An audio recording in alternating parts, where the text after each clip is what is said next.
आप देख रहे हैं खबर फास्ट, तेज खबर, पैनी नजर।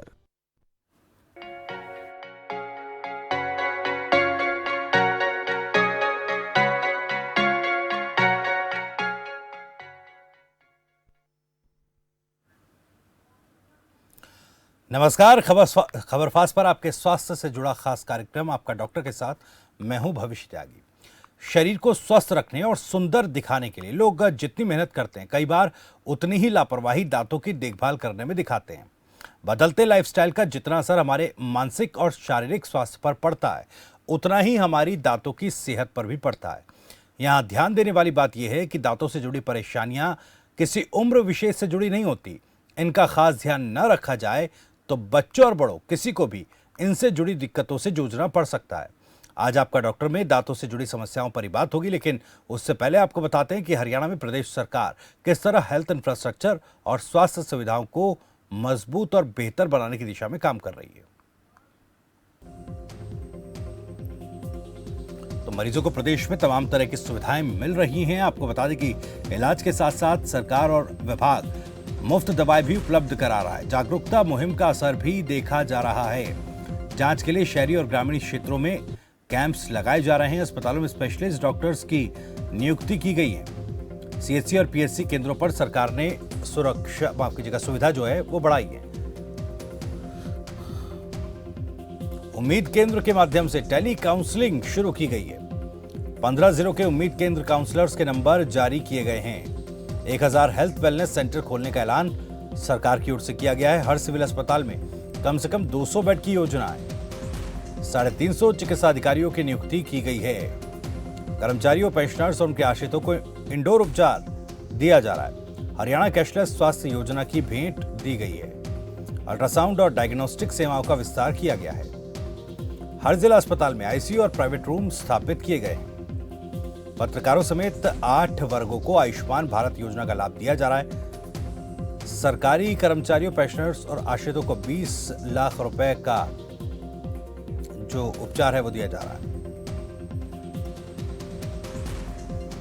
तो ये तमाम कदम उठाए गए हैं प्रदेश सरकार की तरफ से हरियाणा में स्वास्थ्य सुविधाओं और हेल्थ इंफ्रास्ट्रक्चर को और मजबूत बनाने की दिशा में कई ऐसे कदम जो लगातार हम आपको बता रहे हैं। तो आज आपका डॉक्टर में बात दांतों से जुड़ी समस्याओं की, ओरल हेल्थ की हम बात इस कार्यक्रम में करेंगे। और हमारे साथ इस विषय पर चर्चा करने के लिए डॉक्टर विशाल मोंगिया, डेंटल सर्जन, रोहतक से हमारे साथ जुड़ रहे हैं। डॉक्टर विशाल मोंगिया साहब, बहुत बहुत स्वागत है आपका खबर फास्ट पर। हाँ जी डॉक्टर साहब, जी जी डॉक्टर विशाल मोंगिया जी। डॉक्टर, सबसे पहला सवाल तो मैं आपसे यही करूंगा, क्योंकि देखिए आजकल बड़ा ट्रेंड है खुद को फिट रखने का, अच्छा दिखने का, और इसके लिए ये अच्छी बात भी है। लेकिन इसमें कहीं ना कहीं हम ऐसा देखते हैं कि जितना क्रेज जो शारीरिक फिटनेस है उसको लेकर देखा जाता है, उतना जो क्रेज है या उतनी जागरूकता ओरल हेल्थ को देखने के लिए नहीं मिलती, ओरल हेल्थ पर ध्यान देने की नहीं दिखाई देती। आप बिल्कुल ठीक कह रहे हैं। हम लोग फिजिकली फिट ज्यादा रहने के लिए अपने जिम वगैरह करते हैं, पर हम डेंटल रिलेटेड इश्यूज के लिए ज्यादा से सतर्क नहीं है। अभी भी हमारे देश के अंदर हमारे डेंटल एजुकेशन के प्रति बहुत ज्यादा रुझान नहीं है। हालांकि हरियाणा गवर्नमेंट की ओर से डेंटल को पीएचसी लेवल तक पहुंचाया गया। गांवों में भी हमारे यहाँ पर प्राइमरी हेल्थ सेंटर खोले गए, जिनके अंदर हर जगह डेंटल चेयर उपलब्ध है और डेंटिस्ट उपलब्ध है और हर तरह का फैसिलिटी और इलाज किया जाता है। हरियाणा पूरे इंडिया के अंदर पहला ऐसा जिला है जहाँ पे प्राइमरी हेल्थ सेंटर के अंदर भी डेंटिस्ट है और गाँवों तक डेंटल सर्विसेज जुड़ी हुई है। जी ठीक है सर, एक कॉलर हमारे साथ जुड़ रहे हैं, उनका सवाल ले लेते हैं। सोमी सरकार है जम्मू कश्मीर से। सोमी, बहुत बहुत स्वागत है आपका, पूछिए अपना सवाल। जी साहब, वो तो कोई सियासत वाला इशू था ना साहब, जब आपने वो फेसबुक पे दिया था, तो ये पॉलिटिक्स वाला कोई इशू था, तो उसमें थोड़ा 2-4 बातें रखना चाहते थे। सोमी जी, ये आपका डॉक्टर जो हमारा कार्यक्रम है, ये कार्यक्रम जो बीमारियां होती हैं उनसे जुड़े समाधान लोगों को मिल सके, और जो आप सियासी कार्यक्रम की बात कर रहे हैं वो आगे आएगा, उसमें आप अपनी बात रख सकते हैं। बहुत बहुत शुक्रिया आपका हमारे साथ जुड़ने के लिए। तो हमारी कोशिश ये होती है आपका डॉक्टर के ज़रिए कि अगर आप किसी तरह की बीमारी से जूझ रहे हैं, हम हर रोज़ ये कार्यक्रम लेकर आते हैं, अलग अलग विषयों पर चर्चा होती है। अगर उस संबंधित बीमारी से आप जूझ रहे हैं या उससे जुड़ा कोई सवाल पूछना चाहते हैं तो आप हमें कॉल कर हमारे हेल्थ एक्सपर्ट से अपना सवाल पूछ सकते हैं। आज हम इस कार्यक्रम में दांतों से जुड़ी समस्या ओरल हेल्थ को लेकर बातचीत कर रहे हैं। डॉक्टर विशाल मोंगिया हमारे साथ जुड़े हुए हैं। डॉक्टर साहब, जैसा आपने कहा कि हरियाणा ने इस दिशा में काफ़ी कदम उठाए हैं, जैसा आप सीएचसी और पीएचसी सेंटर्स तक का डेंटल सर्जन की नियुक्ति को लेकर बात कर रहे हैं। चलिए, हम अगर ओरल हेल्थ की बात की जाए, दांतों से जुड़ी समस्या की हम बात करें तो क्या कुछ ख्याल रखना होता है? मैं बीमारियों पर आऊँगा, किस किस तरह की बीमारियां हो सकती हैं, लेकिन सबसे पहले कि किस तरह से ओरल हेल्थ का हम ध्यान रखें। ओरल हेल्थ के लिए हमें सबसे पहले तो रूटीन में ब्रश जरूर करना चाहिए जी। इम्पोर्टेंट है हमारा 2 टाइम ब्रश करना। रात का ब्रश सुबह के ब्रश से भी ज्यादा इम्पोर्टेंट है। हम रूटीन में क्या करते हैं, सुबह उठते हैं, उससे ही ब्रश करना शुरू कर देते हैं। फटाफट तैयार होकर हर आदमी को ऑफिस जाने की, स्कूल जाने की जल्दी होती है।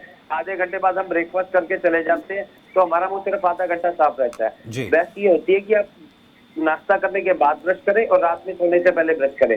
रात का ब्रश सुबह के ब्रश से भी ज्यादा इंपॉर्टेंट है, क्योंकि ऑन एवरेज हम 6 से 8 घंटे जरूर सोते हैं। तो यदि हम रात को ब्रश करके सोएंगे तो वो हमारा जो ओरल कैविटी है वो 6 से 8 घंटे क्लीन रहेगी, तो बैक्टीरिया वगैरह की ग्रोथ नहीं हो पाएगी, तो हम अपनी कैविटीज और पेरिडोंटल प्रॉब्लम से बचे रह सकेंगे जी। और दूसरी इंपॉर्टेंट चीज है, हर 6 महीने में हमें डेंटल चेकअप कराना चाहिए जी। डेंटल चेकअप के अंदर हम इनिशियल स्टेज पे यदि किसी चीज को डायग्नोज कर लेते हैं तो हम उसका ट्रीटमेंट भी इस हिसाब से जल्दी से कर सकते हैं। हमारे यहाँ पे पेशेंट क्या होता है, जब दांत खत्म हो जाता है तब आता है जी, इसको स्वेलिंग या पेन होती है। मेन रीजन जिसके लिए पेशेंट आता है स्वेलिंग है, तब तक वो पूरा का पूरा दांत आपका इन्वॉल्व हुआ होता है। शुरू में यदि आप उसको जाते हो तो सिंपल फिलिंग से काम चल सकता है। उसके लिए हमारे सबसे इम्पोर्टेंट चीज है अवेयरनेस, बहुत जरूरी है जी। जैसे हमारे यहाँ गवर्नमेंट का प्रोग्राम गवर्नमेंट चलाती है, उसमें हम स्कूल हेल्थ प्रोग्राम करते थे, उसी में स्कूली बच्चों की जांच करा करते थे। तो हम इनिशियल लेवल पे बच्चों को डायग्नोज करके अपने नियर बाय सेंटर पे बुलाते थे, पीएचसी, सीएचसी या जनरल हॉस्पिटल के सेंटर्स पे, जो उनको फ्री ऑफ कॉस्ट ट्रीटमेंट दिया जाता था। तो इनिशियल ट्रीटमेंट यदि पेशेंट को मिल जाता है या बच्चों को मिल जाता है तो कैविटी को हम इनिशियल ट्रीट कर लेते हैं, तो आगे फर्दर ट्रीटमेंट की रिक्वायर नहीं पड़ती। जैसे रूट कैनाल है या एक्सट्रैक्शन करने के बाद इम्प्लांट वगैरह की जरूरत पड़ती है, उनकी जरूरत नहीं पड़ती है। तो बेस्ट होती है early diagnosis, early treatment. Second thing, एक जैसे 30-35 साल हमारे यहाँ पे एक बड़ा ट्रेंड है कि जी सफाई कराएंगे तो दांत कमजोर हो जाएंगे। ऐसा नहीं है, हर इंसान को या हम लोग भी हर 6 महीने में डेंटल चेकअप के साथ साथ अपने दांतों की सफाई करानी चाहिए। जो भी हम खाते हैं 24 घंटे में हमारे दांतों के साथ स्टार्टर बन के चिपक जाता है, धीरे धीरे वो कैल्सिफाइड हो जाता है 24 घंटे के बाद, जिसको आप अपने ब्रश के साथ रिमूव नहीं कर सकते, उसको हम मशीन के द्वारा ही रिमूव करते हैं, कैलकुलस बोलते हैं उसे। उसको यदि हम उसको नहीं उतरवाएंगे धीरे धीरे वो मुंह में जमता रहेगा और नीचे जो बोन होगी हमारी हड्डी उसको गला देगा, जिसको पायरिया कहते हैं लेमन लैंग्वेज में, या पेरिडोंटाइटिस कहते हैं टेक्निकल लैंग्वेज में। तो वो नुकसान करता है। यदि हम टाइम पे स्केलिंग कराएं, डेंटल चेकअप कराएं तो आपको दिक्कत नहीं होगी। यदि कोई आपका इनिशियल यदि आप स्केलिंग कराते हो, स्केलिंग का ये फायदा रहता है इनकेस आपको आपके हार्ट को भी हेल्दी रखती है। ये स्केलिंग कराने के कई फायदे हैं, आपका मुंह को क्लीन करती है, बैड ब्रेथ को रोकती है, आपके हार्ट को भी अच्छा रखती है, क्योंकि कुछ ऑर्गेनिजम्स मुंह में ऐसे होते हैं जो ट्रेवल करके आपको हार्ट को नुकसान पहुंचा सकते हैं, जिसमें आपको हार्ट अटैक जैसी दिक्कत भी आ सकती है। तो पेरिडोंटल प्रॉब्लम को आप निगलेक्ट नहीं कर सकते, ये एक दिन की प्रॉब्लम नहीं है। इसको पेरिडोंटल पायरिया को कन्वर्ट होने में कई साल लगते हैं, इसीलिए आप इनिशियल ट्रीटमेंट कराएंगे तो आपको इन चीजों से निजात मिल जाएगी और दिक्कत नहीं रहती है। हमारे यहाँ पे दिक्कत ये आती है कि लोग इलाज शुरू डरते हैं करवाने से, या डेंटल ट्रीटमेंट के प्रति अवेयरनेस कम है। बड़े शहरों का ट्रीटमेंट होता है, ये छोटे शहरों में आज भी इस चीज की अवेयरनेस कम है। तो अवेयरनेस जितनी ज्यादा होगी आपके माध्यम से, खासकर मीडिया के माध्यम से, जितना ज्यादा लोगों को पता लगेगा उतना ज्यादा वो बेटर हो पाएगा और हम अपने प्रोफेशन को और लोगों तक पहुंचा पाएंगे और लोगों का इलाज इनिशियल स्टेज पे कर पाएंगे। मुंबई से एक दर्शक हमारे साथ जुड़ रही हैं, आपका बहुत बहुत स्वागत है। अपना नाम बताइए और पूछिए सवाल। हेलो जी, पूछिए सवाल। हेलो सर, मेरे ना दांतों में ना नीचे पायरिया जमा हुआ है जी। हाँ, तो मुझे उसके बारे में जानना है कि कैसे रिमूव हो सकता है जी। हेलो डॉक्टर साहब। हाँ जी, थोड़ा सा वॉल्यूम क्लियर नहीं है मैडम का। कटरीना जी, आप अपने सवाल को एक बार दोहरा दें प्लीज। सर, मेरे ना दांतों में ना पायरिया जमा हुआ है नीचे की साइड, या टाट आ रहा है मुझे नहीं पता, तो मुझे वो मैं कई बार क्लियर करा चुकी हूँ पर नहीं होता। दोबारा नहीं हो होता जाता है। है। मैंने आपको अभी बताया, यदि आप मेरा प्रोग्राम देख रहे हैं कि इनिशियल स्टेज पे जैसे आपने जो भी खाना खाया वो 24 घंटे में प्लाक बना, प्लाक बनने के बाद वो कुछ टाइम बाद कैल्सिफाइड हो जाता है, कैलकुलस बन जाता है। जिसको आप पायरिया कह रहे हो वो कैल्सिफाइड हो गया, खासकर नीचे के दांतों में प्रॉपर ब्रश नहीं हो पाता, और वो वहाँ एक बार कैल्सिफाइड होने के बाद आप उसको ब्रश से रिमूव नहीं कर सकते। इसके लिए आपको अपने नियर बाय डेंटिस्ट के पास जाए और उससे अपने दांतों की सफाई कराए, ये ठीक हो जाएगा। आपकी एज कितनी है? हेलो, लगता है डॉक्टर साहब संपर्क उनका कट गया, आप अपना जवाब पूरा कीजिएगा। हाँ, आप उनके डेंटिस्ट के पास जाएंगे, जाने के बाद अपना ट्रीटमेंट कराएंगे तो ये खत्म हो जाएगी इनकी समस्या, कोई ऐसी बड़ी समस्या नहीं है ये। जी, चलिए बहुत बहुत शुक्रिया कटरीना अपना सवाल पूछने के लिए। उम्मीद है कि आपको आपका जवाब मिला होगा। डॉक्टर, अगर बुनियादी समस्याओं की बात करें, अगर ओरल हेल्थ से जुड़ी जो बुनियादी समस्याएं लोगों को होती हैं आमतौर पर, और जैसा आपने कहा अर्ली डायग्नोस अगर हम उसको कर लें, क्या इस तरह के लक्षण दिखाई देते हैं कि समझ जाना चाहिए कि अब हेल्थ चेकअप का वक्त आ रहा है, दांतों के चेकअप का वक्त आ रहा है, इसको डायग्नोस करने की ज़रूरत है? अर्ली डायग्नोसिस, अर्ली ट्रीटमेंट जो मैं आपको बता रहा हूँ, इसमें जैसे कि आप शुरू के अंदर रूटीन में हम इन आपको कोई दिक्कत नहीं, हर 6 मंथ में डेंटल चेकअप करवाएंगे तो जी। आपको चीजें शुरू के अंदर ही पता लग जाएंगी, उसका आप उसी हिसाब से ट्रीटमेंट, फर्दर ट्रीटमेंट कर सकते हैं। जैसे इनिशियल केविटी शुरू हो रही है, इन केस जो भी हम मैं आपको थोड़ा सा बेसिक बताता जी। हूँ। देखो, जो बच्चा होता है उसके हमारे जब पैदा होता है तो 6 महीने के अंदर दांत आने शुरू हो जाते हैं, जी। 2 से 3 साल में दांत पूरे आ जाते हैं, जिसको हम दूध के दांत कहते हैं। ये 20 होते हैं नंबर के अंदर। जब हम अडल्ट होते हैं तो हमारे मुंह में तकरीबन 28 से 32 दांत होते हैं। ये 6 साल से लेकर 18 साल तक पूरे हो जाते हैं। इसके अंदर जैसे आपको दूध के दांत है, हम दूध के दांत हमारे बेसिक होते हैं, जिसको ध्यान रखना बहुत जरूरी होता है। रूटीन में क्या होता है, जब बच्चा सोता है माँ बोतल दूध की लगा देती है, सुला देते हैं, कभी भी ऐसा नहीं करना, उससे उसको रैम्पट केरिस होने के चांस होते हैं। खासकर जब बच्चा दूध पीता है तो दूध उसके दांतों के साथ चिपक जाता है और उसके सारे दांतों को खा जाता है। ये केरिस इतनी फास्ट स्प्रेड करती है, रैम्पट केरिस, की उसके आगे के इनिशियली सारे दांत खत्म हो जाते हैं, तो उसकी एस्थेटिक्स खराब हो जाती है। तो पेरेंट्स ध्यान नहीं देते।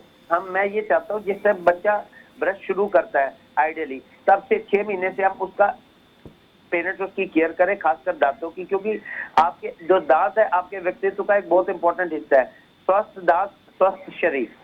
यदि आपके दांत स्वस्थ होंगे तो आपका शरीर भी स्वस्थ होगा। यदि आपके दांत स्वस्थ नहीं होंगे तो आपका शरीर स्वस्थ नहीं रह सकता, क्योंकि आप जैसे ओल्ड एज में लोगों के दांत निकल जाते हैं तो डेंचर्स यूज करते हैं या इम्प्लांट यूज करते हैं। अब इम्प्लांट जैसी फैसिलिटी आ गई तो खाने का बेटरमेंट हो गया। अदरवाइज जो डेंटिस्ट यूज करते थे उनकी च्यूइंग प्रॉपर नहीं होती थी, जिससे उनकी जीआईटी और जो हमारी इंटेस्टाइन है वो प्रॉपरली खाना नहीं पचा पाते थे, इसलिए वो लोग वीक हो जाते थे।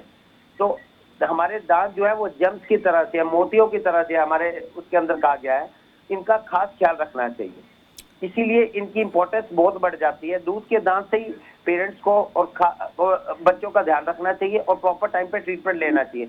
यदि दूध के दांत को आप मेंटेन रखते हो, दूध का दांत आप यदि किसी कारण से आपका शुरू के अंदर केरिस होती है, उसको जाके फिलिंग करवा लो। इनके फिलिंग नहीं हो सकती, केरिस ज्यादा हो गया तो रूट कैनाल करा लो।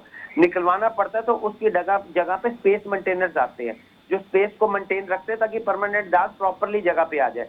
क्या होता है, हमारे यहाँ पे इन चीजों की इतनी अवेयरनेस नहीं है पीडियाट्रिक डेंटिस्ट्री की, तो पेरेंट्स ध्यान नहीं देते। कोई नहीं, दूध के दांत है, गिर जाएंगे, परमानेंट आने हैं, हम लोग लेमन की एक ये सोच है। उसमें क्या होता है, जो हमारे परमानेंट दांत आते हैं उनको प्रॉपर स्पेस नहीं मिल पाता, जिसके कारण वो मालअलाइज्ड हो जाते हैं, जिससे आगे आपको ऑर्थोडोंटिक ट्रीटमेंट के लिए जाना पड़ता है, वायरिंग लगवानी पड़ती है। जी, चलिए डॉक्टर साहब, एक दर्शक भी जुड़ गए, धीरेन्द्र है हमारे साथ। धीरेन्द्र, बहुत बहुत स्वागत है आपका, पूछिए अपना सवाल। नमस्कार डॉक्टर साहब। नमस्कार सर, मैं ये पूछना चाहता हूँ कि मेरे दांतों में ना झंझनाहट सी होती है, जैसे कुछ भी ठंडा गर्म खाता हूँ तो दवाई भी ली पर उसके बाद भी आराम नहीं हुआ कुछ। आपकी झंझनाहट के कई कारण हो सकते हैं। अब बढ़िया है कि आपकी नजदीक डेंटिस्ट को दिखाए। झंझनाहट का सबसे इम्पोर्टेंट कारण हो सकता है आपको कोई कैविटी शुरू हो गई हो, आपके किसी दांत में कीड़ा लगा हो, या आपको कोई पेरिडोंटल प्रॉब्लम, जो गम्स की प्रॉब्लम होती है, वो शुरू हो गई हो। आपको फिलहाल नजदीकी डेंटिस्ट को दिखाएंगे, वो आपको बेस्ट लाइन ऑफ ट्रीटमेंट, तो कैविटी होगी तो फिलिंग कर देंगे। यदि आपको कोई पेरिडोंटल प्रॉब्लम या गम की दिक्कत है तो आपको सफाई करके कुछ दिन के लिए मेडिकेटेड पेस्ट पे डाल देंगे। आप उसको कुछ दिन करेंगे तो आप ठीक हो जाएंगे। चलिए, बहुत बहुत शुक्रिया देवेंद्र अपना सवाल पूछने के लिए। डॉक्टर साहब, एक सवाल ये, जैसा कैविटी का आपने जिक्र किया और दांतों में कीड़ा लगना, क्या ये अलग अलग चीज़ें हैं? और अगर कैविटी जो होती है किन वजहों से होती है? केविटी एक लेमन की लैंग्वेज है और दांतों में कीड़ा लगना, जैसे हमारे पास केविटी एक टेक्निकल लैंग्वेज है और जो दांतों में कीड़ा लगना है वो एक लेमन की लैंग्वेज है। जी क्या होता है, हमारे मुंह में जब हम खाना खाते हैं तो उसमें से शुगर होती है, हिडन शुगर भी होती है। जी। या हम शुगर की चीजें खाते हैं, जैसे कैंडीज ले ली, चॉकलेट्स ले ली, आइसक्रीम ले ली, इन चीजों को हमें अवॉइड करना चाहिए। यदि हम खा भी रहे हैं तो इमीडिएटली ब्रश कर लेना चाहिए, जी। खासकर बच्चों के लिए और बड़ों के लिए भी। और जब हम खाते हैं ये, तो वो हमारे मुंह के अंदर अच्छे कीटाणु भी होते हैं और बुरे कीटाणु भी होते हैं। वो शुगर हमारे दांतों को चिपक जाती है और धीरे धीरे उस जगह पे होल करना शुरू कर देते हैं, जिसे कैविटी कहते हैं। कैविटी का इनिशियल ट्रीटमेंट होता है कि हम उसको साफ करके कैरिज को रिमूव कर देते हैं और इसकी जगह फिलिंग कर देते हैं। जी ठीक है। श्याम, एक दर्शक फतेहाबाद से हमारे साथ जुड़ रहे हैं। श्याम, बहुत बहुत स्वागत है, पूछिए अपना सवाल। डॉक्टर साहब, ये अभी ना जो दांत पे ना कालापन सा हो गया है और शुगर भी रहती है, काले काले से दांत हो गए हैं डॉक्टर साहब। अच्छा, तो उसके लिए हमें क्या ट्रीटमेंट लेना चाहिए? देखिए, सबसे पहले तो आपको अपनी शुगर का स्टेटस कंट्रोल करना चाहिए। शुगर जो है वो आपके दांतों के लिए बहुत नुकसानदायक है। शुगर के कारण आपके जो दांतों की हड्डियां धीरे धीरे उसको खत्म करती है लॉन्ग टर्म के अंदर। सबसे इम्पोर्टेंट है आपको अपने शुगर को कंट्रोल करना है। दूसरा, नियरेस्ट बाय डेंटिस्ट को आप दिखा के ये देखें कि कैविटी है और यदि वो कैसी है, यदि उनकी इनिशियल डायग्नोसिस, इनिशियल ट्रीटमेंट, यदि आपको कैविटी छोटी है तो वो फिलिंग कर देंगे, नियरेस्ट है, और यदि ज्यादा बड़ी है तो रूट कैनाल वगैरह ट्रीटमेंट करके आपको दांत को इमीडिएटली सेव कर लेंगे। उसके लिए आपकी शुगर कंट्रोल होनी चाहिए और आपको एंटीबायोटिक कवर प्रॉपर्ली होना चाहिए। चलिए, बहुत बहुत शुक्रिया श्याम अपना सवाल पूछने के लिए। उम्मीद है कि आपको आपका जवाब मिला होगा। डॉक्टर साहब, दांतों से जुड़ी ये जो समस्याएं हैं, और आमतौर पर जब हम छोटी छोटी चीज़ों को देखते हैं और छोटी छोटी शिकायतें हम अमूमन देखते हैं कि भाई दांत में कीड़ा लग गया, जैसा कैविटी का आपने जिक्र किया। दूसरा, दांतों का पीलापन, ये बड़ी आम समस्या है और इसको लेकर अलग अलग नुस्खे भी लोग अपनाते हैं। तो ये क्या कोई बीमारी है या फिर जनरली ये समस्या होती है, इसे समझाइएगा ज़रा। दांतों में पीलापन के कई कारण हो सकते हैं। दांतों में पीलापन आपको इम्प्रॉपर ब्रशिंग के कारण भी पीलापन हो सकता है। दूसरी चीज, कुछ जगहों पे जहाँ पे फ्लोराइड लेवल ज्यादा होता है, फ्लोरोसिस नाम की एक बीमारी हो जाती है जो जिसमें दांत पीले होते हैं। उसका ट्रीटमेंट हमारे पास ही होता है, आप घर पे या नहीं कर सकते हैं। क्या होता है, जिससे बचपन में आपके दांत फॉर्म हो रहे होते हैं, उस टाइम पे हैंड पंप या नीचे से निकला पानी, जहाँ कुछ जगह ऐसी है जहाँ पे फ्लोराइड लेवल ज्यादा होता है, वो आप लेते हैं तो डेंटल फ्लोरोसिस नाम की आपको बीमारी हो जाती है, जिसका ट्रीटमेंट आप एज के हिसाब से अपने डेंटिस्ट के पास करवा सकते हैं। और जो नॉर्मल पीलापन होता है उसको सफाई के द्वारा या अच्छी ब्रशिंग के थ्रू खत्म किया जा सकता है, जो नॉर्मली पीलापन हमारे दांतों में होता है। दूध के दांत, लोगों में अक्सर हमारे पास जो पेशेंट आते हैं वो ये कहते हैं, जी हमारे बच्चे के दूध के दांत तो बहुत सफेद थे, अब जो परमानेंट दांत आए हैं वो बहुत पीले आए हैं। ये एक लेमन का क्वेश्चन होता है। मैं उसका रीजन आपको बताता हूँ क्या है, साइंटिफिक रीजन। जो दूध के दांत होते हैं वो उसके जो हमारे परमानेंट दांत होते हैं उनमें जो इनेमल होती है वो थिक होती है। जो दूध के दांत होती है इसमें इनेमल कम होता है, उसके कारण हमारे दूध के दांत जो होते हैं वो व्हाइट होते हैं और जो हमारे परमानेंट दांत होते हैं वो पीले होते हैं। जी ठीक है। डॉक्टर साहब, एक दर्शक भी हमारे साथ जुड़े हैं, विपिन है रोहतक से हमारे साथ। विपिन, बहुत बहुत स्वागत है आपका, पूछिए अपना सवाल। सर, मेरे राइट हैंड साइड दांत में कीड़ा लग गया, तो क्या करना चाहिए? आपके दांत में कीड़ा लग गया तो सबसे पहले आप पेन वगैरह होता है आपको कोई? हाँ जी सर, होता है। पेन होता है तो आप अपने इमीडिएटली नियरेस्ट डेंटिस्ट को दिखाएं और ये देखेंगे कि आपके दांत का पहले एक एक्सरे लिया जाएगा। जाने के बाद क्लिनिकली आपको इन्वेस्टिगेट किया जाएगा, एक रेडियोग्राफ होगा, उसमें ये देखेंगे आपका जो कीड़ा है वो कितनी डेप्थ तक लगा हुआ है, जो कैविटी है वो कितनी डेप्थ में है। यदि तो आपका सिंपल है तो फिलिंग से काम चल जाएगा। यदि आपके दांत की जान जो पल्प होती है वो इन्वॉल्व है तो आरसीटी से काम चल जाएगा आपका। बहुत बहुत शुक्रिया विपिन अपना सवाल पूछने के लिए। उम्मीद है कि आपको आपका जवाब मिला होगा। डॉक्टर साहब, पीलेपन का जैसे आपने बताया कि पीलापन किन किन वजहों से हो सकता है, इसके अलावा अगर बात की जाए गम्स की, तो ओरल हेल्थ में गम्स का कितना योगदान रहता है और कितने महत्वपूर्ण होते हैं, और इनसे जुड़ी क्या कुछ समस्याएं हो सकती हैं? गम का हमारे ओरल कैविटी में इतना योगदान है, जितने आप एक मकान बनाते हैं तो उसकी नींव होती है, उसका उतना योगदान है गम का। ये हमारे दांतों की नींव है गम। यदि हमारे गम्स हेल्दी रहेंगे उसके लिए हमें प्रॉपर ब्रश करना चाहिए। सबसे इम्पोर्टेंट चीज होती है हमें गम मसाज करनी चाहिए, अच्छी तरह से हाथ साफ करके अपने सारे गम की अच्छी तरह से मालिश करनी चाहिए। उससे हमारा डिफेंस मजबूत होता है और हमें गम प्रॉब्लम नहीं हो पाती है। जी मसूड़ों का जैसा हम जिक्र कर रहे हैं डॉक्टर साहब, किस किस तरह की परेशानियां लोगों को आमतौर पर लोग इससे जूझते हैं, अगर गम्स की बात की जाए तो? गम की बात करें तो जैसे लोगों के अंदर शुरू में जिंजाइटिस नाम की दिक्कत हो जाती है, मसूड़े इनकी इन्फ्लामेशन हो जाती है। जी। यदि आप उसका इलाज नहीं करवाओगे तो धीरे धीरे that will converted into pyorrhoea. Pyorrhoea के अंदर भी आपकी कई बार ऐसा होता है कि आपको बोन लॉस होना शुरू हो जाता है, नीचे जो आपकी हड्डी होती है पायरिया उसको खा जाता है। आजकल जितनी डेंटिस्ट्री एडवांस है उसके अंदर हम सर्जिकल ट्रीटमेंट या नॉन सर्जिकल ट्रीटमेंट के अप्रोच के थ्रू आपके गम्स को हेल्दी कर सकते हैं। जी डॉक्टर साहब, कौन सी वो क्रोनिक बीमारियां हैं जो दांतों ओरल हेल्थ को अगर हम नज़रअंदाज करते हैं या मुंह की वजह से, दांतों की वजह से, मसूड़ों की वजह से, कौन सी ऐसी क्रोनिक डिजीज एक इंसान को हो सकती है? देखिए, क्रोनिक डिजीज डेंटल से ऐसा नहीं है, बट कुछ ऐसी बीमारी है जिनसे आपके दांतों पे असर पड़ सकता है। जैसे डायबिटिक है, डायबिटिक पेशेंट के अंदर एक बैड ब्रेथ होती है, हैलिटोसिस, वो बड़ी इंपॉर्टेंट है। बैड ब्रेथ जो डेंटिस्ट्री है वो, यदि आपको अच्छी नॉलेज है अपने फील्ड की चीजें, तो आप बहुत सी चीजें आप ओरल कैविटी में देख के डायग्नोज कर सकते हैं। जिसमें डायबिटीज है, आपका HIV है। हालांकि HIV को बाद में इन्वेस्टिगेट आप कर सकते हो, बट क्लिनिकली सिम्टम्स HIV के भी आपके मुंह के ओरल कैविटी के अंदर बहुत अच्छे एविडेंट होते हैं। यदि आपको अपने सब्जेक्ट की अच्छी नॉलेज है तो आप देख सकते हैं। लाइकल प्लेनस है, ल्यूकोप्लेकिया है, ये चीजें आप इनको बड़ी अर्ली स्टेज पे देख सकते हैं और आप क्रोनिक के लिए इनका ट्रीटमेंट कर सकते हैं। जी ठीक है डॉक्टर साहब, एक और सवाल ये था कि गम्स का हम जिक्र कर रहे थे पहले, और मसूड़ों से खून आना, ये भी एक समस्या लोग फेस करते हैं, ये आखिर किन वजह से होता है? मसूड़ों से खून आने का सबसे बड़ा रीजन है कि हमारी जो ब्रशिंग है वो प्रॉपर नहीं हो पा रही, जिसके कारण हमारे गम्स इन्फ्लेम्ड हो गए। इसके लिए तो मैंने आपको शुरू में बताया कि हर 6 महीने में डेंटल चेकअप जरूर कराना चाहिए। डेंटल चेकअप कराने का बेसिक पर्पस क्या होता है कि हम सबसे पहले गम्स को देखते हैं, फिर दांतों को देखते हैं, नीचे बोन्स को देखते हैं। जो खून आने की दिक्कत है, इसका मतलब आपके मसूड़े में इन्फ्लामेशन हो रही है, आपको सफाई की जरूरत है। हम आपकी सफाई करेंगे, स्केलिंग करेंगे तो ये बीमारी खत्म हो जाती है। जी बिल्कुल। डॉक्टर साहब, एक सवाल ये, क्योंकि देखिए हम आमतौर पर जो एक बुनियादी समस्याएं होती हैं, या बुखार की बात करें या जो ऐसी छोटी छोटी बीमारियां होती हैं, तो हमारे देश में एक ये प्रैक्टिस है सेल्फ मेडिकेशन की। तो दांतों से जुड़ी या ओरल हेल्थ से जुड़ी जब बात आती है, दांतों से जुड़ी कोई समस्या होती है, तो इस तरह देखा गया है कि कई तरह की होम रेमेडीज़ हैं वो शुरू कर देते हैं। तो ये प्रैक्टिस ओरल हेल्थ के मामले में कितना सही है, कितना सही नहीं है? मैं तो ये मानता हूँ कि हमें अपने आप सेल्फ मेडिकेशन बिल्कुल नहीं करनी चाहिए। हमें अपने प्रॉपरली, जिस तरह की हमें दिक्कत है, फिजिशियन को या डेंटिस्ट को जो भी दिक्कत आपको दांतों की है तो डेंटिस्ट को, आपको कोई और दिक्कत है तो स्पेशलिस्ट के पास जरूर जाना चाहिए।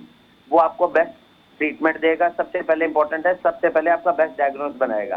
आपके डायग्नोज से बहुत सी चीजें इंपॉर्टेंट रहती है। आपको जो डायग्नोज एक बार हो जाएगा तो आपको उसी दिशा के अंदर एक प्रॉपर इलाज मिल जाता है, तो आपकी समस्या का समाधान हो सकता है। हमारे यहाँ पे सेल्फ मेडिकेशन करते हैं, उसका नुकसान ज्यादा होता है, या गूगल मेडिकेशन होती है, खासकर मरीज पढ़ के आता है जी ये होता है, ये होता है, वो चीजें वो नुकसान ही करती है। कई लोग आपको दर्द की दवाइयां ले लेंगे या और तरह की सेल्फ मेडिकेशन करेंगे, उनके साइड इफेक्ट्स होते हैं लॉन्ग टर्म में, जो पेशेंट को नहीं पता होता जी, पर पेशेंट लेके आता है। मैं आपके माध्यम से ये कहना चाहूंगा, क्योंकि मीडिया का एक बहुत बड़ा रोल है, आप लोगों को, हम एक टाइम में 200-500 लोगों को एजुकेट करते हैं, आप एक टाइम में लाखों लोगों को एजुकेट कर सकते हैं। तो मीडिया के माध्यम से कि आप यदि लोगों को बताएंगे और इस चीज पे इंसिस्ट करेंगे तो लोगों में अवेयरनेस आ ही जाएगी। जी बिल्कुल। डॉक्टर साहब, एक दर्शक भी हमारे साथ जुड़ रहे हैं, अमित है भिवानी से। अमित, बहुत बहुत स्वागत है आपका, पूछिए अपना सवाल।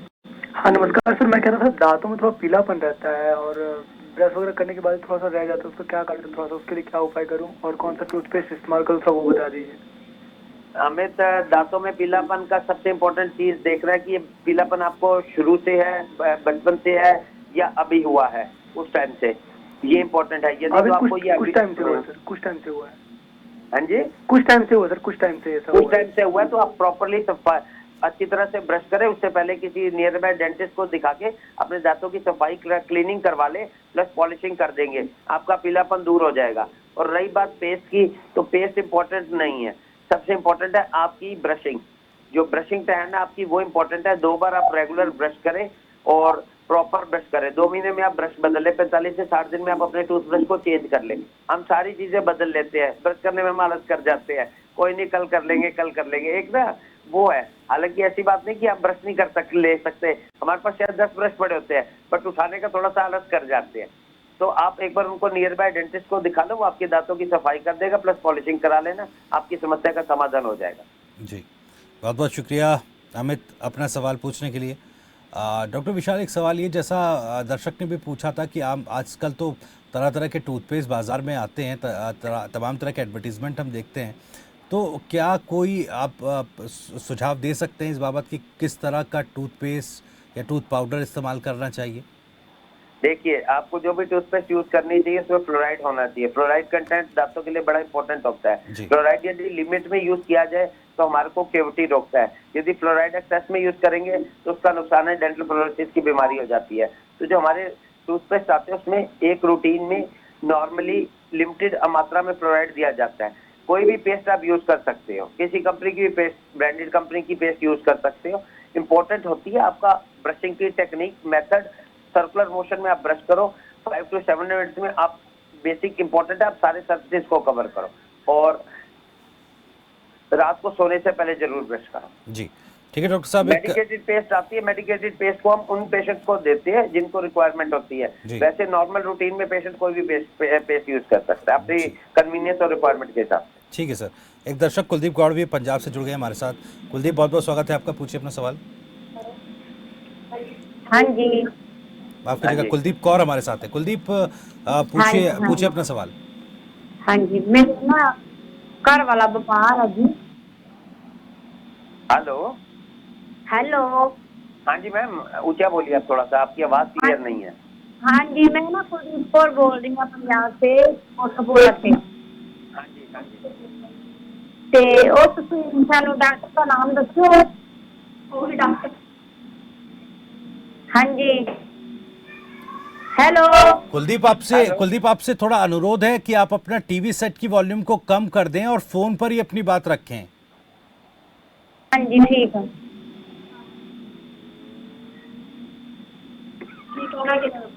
उनका मैं डैडी।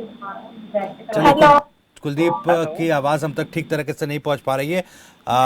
कुलदीप, आप हमें दोबारा फ़ोन कर सकती हैं और हमारे दर्शकों से हमारी ये अपील है, अनुरोध है कि जब भी आप अपना सवाल पूछें तो अपने टीवी सेट की वॉल्यूम को कम रखें ताकि बेहतर तरीके से आप फ़ोन पर अपना सवाल पूछ पाएँ और आपको जवाब मिल पाए। डॉक्टर साहब, एक और बात मैं करूँगा, चूँकि आजकल वक्त बदल रहा है, चीज़ें बदल रही है। आजकल तो हम टूथपेस्ट का जिक्र कर रहे थे, स्मार्ट ब्रश भी आने लगे हैं। और मैं ये जानना चाह रहा था कि वो कितना बेहतर होते हैं या उनमें, क्योंकि टेक्निक का जिक्र आपने किया था कि ब्रशिंग टेक्निक काफ़ी मायने रखती है, तो क्या स्मार्ट ब्रश जो होते हैं वो उस टेक्निक को फुलफिल करते हैं? नहीं, आप यदि नॉर्मल रूटीन में सिंपल ब्रश यूज करते हो, हम नॉर्मली रूटीन में स्मार्ट ब्रश को नहीं रिकमेंड करते हैं। स्मार्ट ब्रश रूटीन में फिजिकली हैंडीकैप बच्चों के लिए या कोई ओल्ड एज पेशेंट है उनके लिए रिकमेंड करते हैं। बाकी आजकल जिस तरह बच्चे हैं वो जिद करते हैं, बाजार जाते हैं या कोई कॉन्फ्रेंस वगैरह पे हमारे साथ जाते हैं तो उनको बड़ा पसंद आते हैं कि हमने स्मार्ट ब्रश लेना है, तो लेते जरूर है, बट सर्कुलर मोशन में करते हैं, कर सकते हैं, बट बेस्ट होता है कि हम जो नॉर्मल रूटीन में ब्रश यूज कर रहे हैं वो बेस्ट ब्रश है। जी बिल्कुल। डॉक्टर साहब, एक और समस्या, टेक्निक सबसे अच्छी टेक्निक है। जी ठीक है।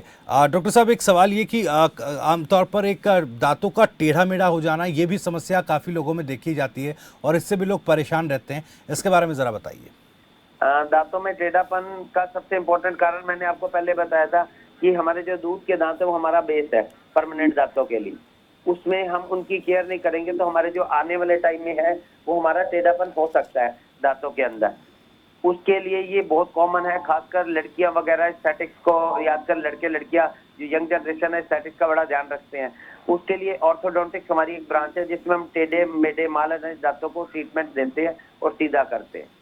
जी, आइडियली 11 साल की एज में यदि बच्चे को टेढ़ापन है तो इनिशियल स्टेज वही चीज है, अर्ली डायग्नोसिस अर्ली ट्रीटमेंट कभी भी करवा सकते हैं, बट 11 साल की एज के अंदर मिक्स डेंटेशन का एक पीरियड होता है जिसमें दूध के दांत भी होते हैं, परमानेंट दांत भी होते हैं। उस एज में यदि आप करवा लें तो ज्यादा अच्छा एडवांटेज आपको मिल सकता है। तो क्या डॉक्टर साहब, अगर कुछ ऐसा टेढ़ापन की शिकायत किसी मरीज को है तो क्या एक उम्र के बाद इसका इलाज संभव नहीं है? नहीं, सब उम्र में, आज जिस तरह डेंटिस्ट्री आज की डेट में एडवांस है, किसी एज में भी आप और दांतों का इलाज करवा सकते हो टेढ़ेपन का ऑर्थोडोंटिक ट्रीटमेंट के थ्रू, बट यदि आप अर्ली करवाओगे तो वो ज्यादा अच्छे है। जी ठीक है सर। खान पान पर हम आते हैं, क्योंकि कई आजकल की जो बीमारियां हैं, डायबिटीज़ हो या तमाम तरह की बीमारियां ऐसी हैं, खान पान एक वजह रहती है, सेडेंट्रिक लाइफस्टाइल जो है सर, तो क्या इसका असर दांतों या ओरल हेल्थ पर भी पड़ता है? खान पान का सबसे ज्यादा असर आपके ओरल कैविटी पे पड़ता है जी। ये गेट है, गेट के थ्रू जो जा रहे हैं वो गेट के थ्रू ही जा रहे हैं। तो इसलिए हमें हेल्दी डाइट खानी चाहिए, खासकर दूध पीना चाहिए यंग बच्चों के लिए, उसमें आपको कैल्शियम भी मिलता है, आपके दांतों को मजबूत करता है। पनीर खाना चाहिए, नॉन वेज आप लेते हैं तो चिकन वगैरह आप ले सकते हो। और सबसे इम्पोर्टेंट चीज है आपको खाने के लिए, आप नॉर्मल हेल्दी वेजिटेबल्स ले सकते हो, फ्रूट्स ले सकते हो। और नहीं खाने के लिए आपको चीनी वगैरह को कम मात्रा में लेना चाहिए। चीनी डायरेक्ट तो देखो हम नहीं लेते हैं, जैसे आप जूस पीते हैं या चॉकलेट है, कैंडीज है, केक्स है, पेस्ट्रीज है, इनके अंदर शुगर कंटेंट ज्यादा होता है, तो आप रूटीन में उनको नहीं खाएं। या कई लोगों को दिक्कत होती है स्नैक्स खाते हो, खाना खाने के बीच में भी चीजों को खाते रहते हैं। स्नैक्स की जो आदत है उसको कम करा जाए, वो हमारे दांतों को ज्यादा खराब करती है। और यदि आप इन चीजों को सेवन कर भी रहे हैं तो इमीडिएटली ब्रश कर लें। जी बिल्कुल। और डॉक्टर साहब, एक सवाल टोबैको और स्मोकिंग को लेकर होगा, क्योंकि आमतौर पर कई तरह की इस तरह की बीमारियां होती हैं जो एक्सेसिव यूज टोबैको और स्मोकिंग का होता है, इस पर थोड़ा बताइएगा। टोबैको स्मोकिंग का हमारे डेंटल से बहुत ओरल कैविटी से बहुत इंपॉर्टेंट रोल है जी। खासकर टोबैको स्मोकिंग के कारण आपको ओरल कैंसर, ल्यूकोप्लेकिया जैसी बीमारियां हो जाती है, खतरनाक बीमारियां जिनका समय रहते यदि इलाज नहीं कराया जाता तो ये बड़ी खतर इनसे आपको डेथ होने तक का खतरा होता है। स्प्रेड हो जाए कैंसर, ओरल कैंसर के जो होता है तो उसका आपको नुकसान होने का ज्यादा खतरा होता है। तो आपको इन चीजों को अवॉइड करना चाहिए। आपके नियरेस्ट में, आपके घर पे या आपका कोई जानने वाला या आपको कोई सर्वेंट इस तरह की चीजें करता है तो आप उसको रोके और उसको कहे कि आप अर्ली स्टेज पे दिखाकर अपना ट्रीटमेंट ले लें। ये इसका ओरल मेडिसिन और ओरल सर्जरी की हमारी 2 ब्रांचेज हैं जिसमें इसका अर्ली डायग्नोज करते हैं और ओरल सर्जरी में इसका फर्दर ट्रीटमेंट किया जा सकता है। खासकर पेशेंट हमारे पास तब आता है जिसका मुंह नहीं खुलता, क्रिसमस हो जाता है, एक इनिशियल साइन है जो आपको रिलेटेड टू बाद में ल्यूकोप्लेकिया और ओरल कैंसर में की फॉर्म में दिखता है। तो आप उससे पहले उसको गाइड करें और इस तरह की चीज को रोकथाम करें। जी बिल्कुल। डॉक्टर साहब, जाते जाते कुछ अगर टिप्स आप हमारे दर्शकों को देना चाहें ओरल हेल्थ से जुड़ी। ओरल हेल्थ से सबसे इम्पोर्टेंट टिप्स है कि आप एक अच्छी डाइट लें, अच्छी यदि आप वेजिटेरियन है तो भी अच्छी डाइट लें, नॉन वेजिटेरियन तो भी अच्छी डाइट लें, हेल्दी डाइट लें, फ्रूट्स लें, जूस पिए, अपना ताज़ा जूस वगैरह लें, चीज़, मिल्क, ये सारी चीज़ें आप ले सकते हो, फिश वगैरह आप ले सकते हैं। और जिनमें शुगर कंटेंट ज़्यादा है, चॉकलेट, पेस्ट्रीज, जूस, इनको थोड़ा सा आप अवॉइड कर सकते हो। दूसरी इंपॉर्टेंट चीज़ है हर 6 महीने में आपका डेंटल चेकअप जरूर होना चाहिए। आपको दिक्कत है तब भी नहीं है तब भी आप अपने डेंटिस्ट को जरूर विजिट करें। 6 मंथ में नहीं कर सकते तो ईयरली विजिट जरूर करें। जो लोग शहरों में रहते हैं उनके लिए कन्वीनियंस होता है, जो लोग गाँवों में या सब सेंटर टाइप्स में रहते हैं वहाँ पर उनके नियरेस्ट PSC CSCs होती है या स्कूल्स होते हैं जहाँ पे रूटीन में हरियाणा गवर्नमेंट के द्वारा जो प्रोग्राम चलाया जाता है वहाँ उनको दिखाकर अपनी नियरेस्ट सरकारी संस्था में इलाज ले सकते हैं।